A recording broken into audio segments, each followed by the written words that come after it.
to step 1 where we formally start our Fourier intuition. Before we go into any details, let's see why we use Fourier. Okay, so there are mainly two uses of Fourier. One is spectral analysis and the second one is signal processing. So what is spectral analysis? So spectral analysis is just we are given functions that vary with time. So basically we're given f of t's where f varies according to the time t. Then if we pass it through a magic box that does the Fourier transform on this function, we're gonna get an output that is, let's say, capital F W or omega, whatever you say. This is the angular frequency. So we can also write it as this f of small f. This small f represents regular frequency in hertz.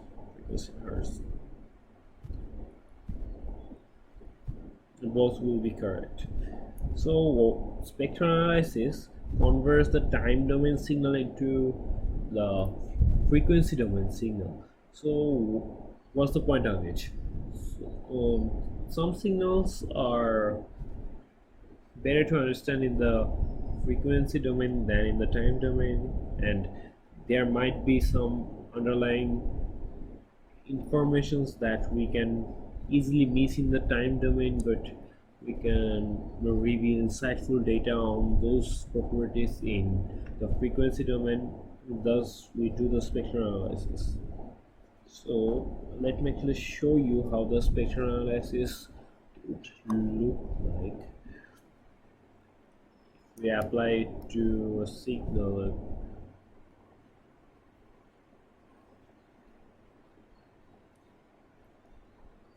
Let's say I have a function y of t equal to a sum. It's gonna be a sum of sinusoids. So let's say 2 into sine 2y plus 3t. Okay, plus 3 sine 2 pi 60 and sine 2 pi, let's say 70. Okay, so let's say I have this function. I am not sure how this function will look in the time domain, but you should try it in the MATLAB. Try plotting this and see how the function looks in the time domain. That's your homework. So if we convert it into the frequency domain by using the Fourier transform, what we are going to get is pretty simple. In Fourier transform, the time domain is replaced by the frequency. Let's take the frequency in hertz for this transformation, okay, and the y-axis will contain the amplitude. So this is 1, 2, 1,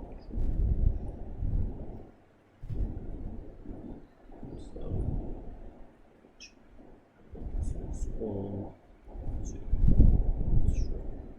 So here we can see the first one is at 3 hertz. Okay, the amplitude is 2 units. So I'm gonna draw it up to 2 units.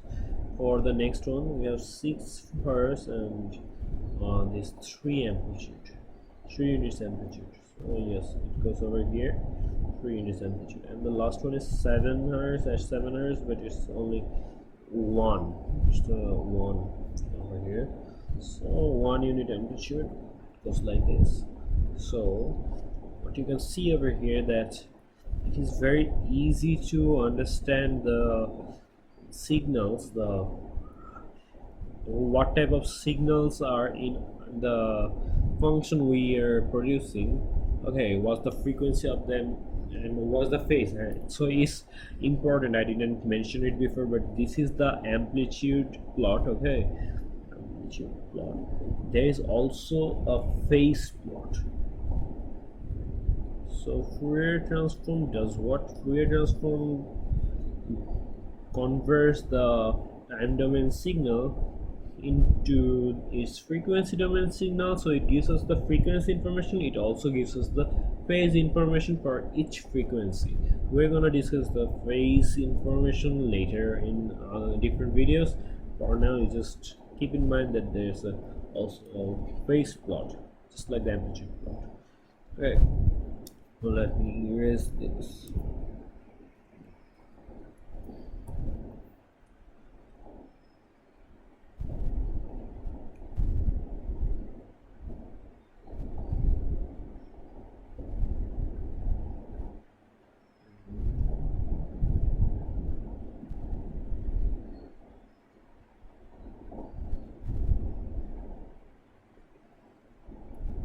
So yeah, that's all for spectral analysis. Now the signal processing. Our image processing, our final target image processing falls under this category, signal processing. So what happens is, in the time domain,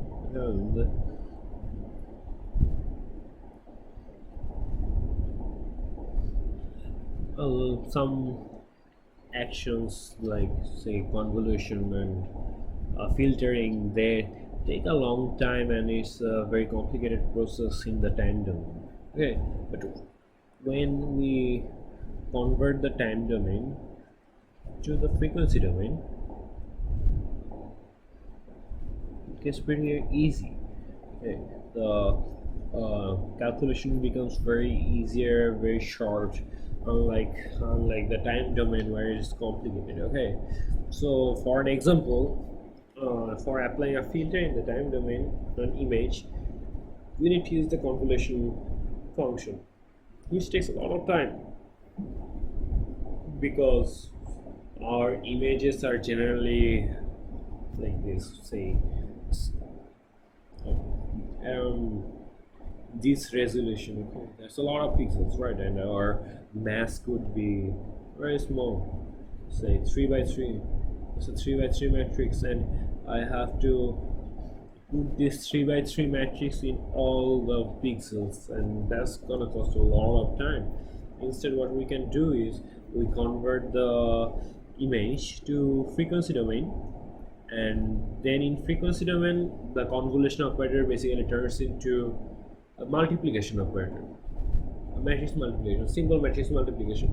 Here where we had to do 18000 into 12000 calculations, that has been reduced to just one multiplication in the frequency domain. That's saving a lot of time. That is why we use Fourier transform in the image processing. So yeah, that's it for this video. I will discuss how the Fourier transform is going on, what is happening in the process. I'll try to explain all of that in the next video. And for this video I won't include any homework, but please do look through the convolution